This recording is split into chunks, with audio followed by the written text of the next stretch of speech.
अभी तो नबी अलैहिस्सलातु वस्सलाम का दीन मुबारक तख्त पर आया ही नहीं। अभी तो हमने सिर्फ कदम रखा और 3 सूबाई असम्बली के जिम्मेदारान सिंध में मुंतखब हुए। अभी तो कुछ भी नहीं हुआ तो चीखें निकलना शुरू हो गई। इन चीखों का इलाज हमारे पास कोई नहीं है। नबी अलैहिस्सलातु वस्सलाम का दीन हर सूरत में तख्त पर आएगा। और असल मसला यह है कि तारीक लब्बैक या रसूल अल्लाह ने 70 साला जो एक आंखें बंद करके लोग दौड़े जा रहे थे, इनको रोक कर पूछा भाई किधर जा रहे हो।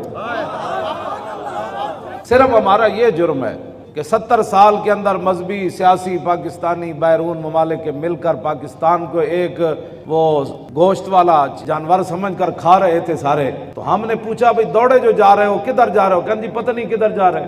तो हमने कहा पागलो, पाकिस्तान तो बना था ला इलाहा इल्लल्लाह मुहम्मदुर रसूलुल्लाह के। हमने सिर्फ इन नौजवानों को बेदार किया।